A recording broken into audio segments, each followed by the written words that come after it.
أعوذ بالله من الشيطان الرجيم بسم الله الرحمن الرحیم۔ روحانی عملیات کے معزز ناظرین، السلام علیکم۔ معزز ناظرین، جب یہ عائلی زندگی کا تصور آتا جا رہا ہے، خاندانی زندگی ختم ہوتی جا رہی ہے،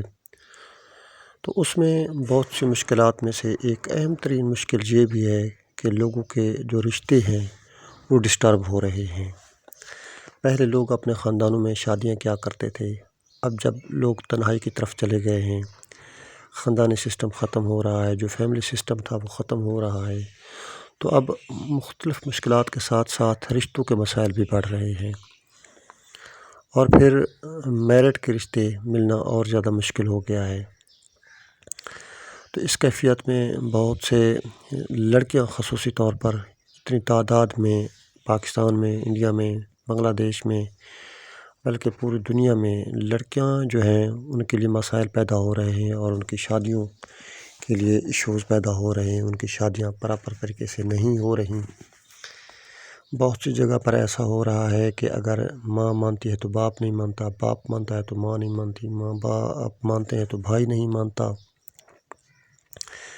اس طرح بہت سی جگہ پر مسائل یہ ہو رہے ہیں کہ لڑکی مانتی ہے تو لڑکا نہیں مانتا، لڑکا مانتا ہے تو لڑکی نہیں مانتی، یا اگر شادی ہو جاتی ہے تو وہ میرٹ کی نہیں ہوتی۔ ان تمام مسائل کے لیے حل کے لیے یہ ایک بہترین عمل ہے کہ آپ اگر اس کو سر انجام دیں تو جہاں جائز طریقے سے آپ کی شادی بھی ہو سکتی ہے، اور بہت سی لڑکیاں ایسی ہیں جو شادی پسند کی بھی کرنا چاہتی ہیں، لڑکے بھی اور لڑکیاں بھی، اور ماں باپ کو بھی راضی کرنا چاہتی ہیں، اس لیے کہ اگر وہ گھر سے بھاگ کر شادی کرتے ہیں یا لڑکی کو گھر والوں کی مرضی کے بغیر اس سے شادی کرتے ہیں تو بعد میں مسائل پیدا ہوتے ہیں، الجھنیں پیدا ہوتی ہیں۔ تو وہ یہ چاہتے ہیں کہ شادی بھی پسند کی ہو جائے اور ماں باپ بھی مان جائیں، تو ان کے لیے یہ بہت مجرب وظیفہ ہے، آسان سا ہے۔ یہ معزز ناظرین 21 دن کا عمل ہے، ایک دن میں اس کو آپ نے 313 بار پڑھنا ہے۔ پڑھنے کا جو ٹائم ہے وہ رات جب ڈھل جائے، جی بالکل رات کو 12 بجے کے بعد اس عمل کو کرنا ہے۔ کرنا اس طرح ہے کہ وضو کر لینا ہے، مصلی پر 2 رکعت نماز حاجت پڑھنی ہے، اور اس کے بعد اول و آخر 11 بار درود شریف پڑھنا ہے، اور بہتر یہ ہے کہ آپ نعت علی بھی پڑھ لیں، اس میں اور زیادہ تاثیر پیدا ہو جاتی ہے۔ تو اس کے بعد آپ نے اس عمل کو یا ودود و یا رؤوف و یا رحیم، یا ودود و یا رؤوف و یا رحیم، اس عمل کو آپ نے 313 بار پڑھنا ہے۔ ہاں، اگر کوئی شخص خاص آپ نے فائنل کیا ہوا ہے اور اسی پر کرنا چاہتے ہیں تو اس کی تصویر رکھ لیں، یا اس کا نام لکھ کر، اس کی والدہ کا نام لکھ کر سامنے رکھ لیں۔ اگر کوئی آپ نے فائنل نہیں کیا ہوا کہ کس کے ساتھ شادی کرنی ہے، بس یہ نیت ہے کہ اللہ کوئی اچھا رشتہ کر دے، تو اس کے لیے پھر آپ نے اس طرح پڑھنا ہے، یا ودود و یا رؤوف و یا رحیم۔ پھر کسی کی تصویر یا کسی کا نام سامنے نہیں رکھنا، بس یہ اللہ سے دعا کرنی ہے کہ اللہ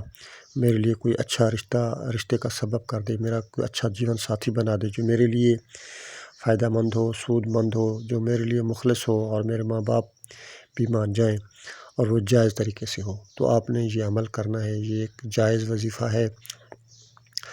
آپ نے اس کو سر انجام دینا ہے، اور دن کو بھی وقتاً فوقتاً آپ اگر اس یا ودود و یا رؤوف و یا رحیم کا ورد کرتے رہیں تو اس میں انتہا کی برکت ہو جاتی ہے، خلق خدا آپ سے محبت کرنا شروع کر دیتی ہے۔ تو یہ ایک ایسا وظیفہ ہے کہ اس کی جو انجام ہے وہ نکاح پر جا کر ہی ختم ہوتا ہے۔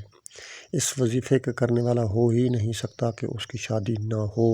اور جلد از جلد نہ ہو، اور اس میں اس کی پسند شامل نہ ہو۔ پسند سے مراد یہ ہے کہ اگر ماں باپ بھی کرتے ہیں تو وہ شخص اس کو پسند ہوگا، ہر صورت میں پسند ہوگا۔ تو آج کا یہ وظیفہ یہی ختم ہوا۔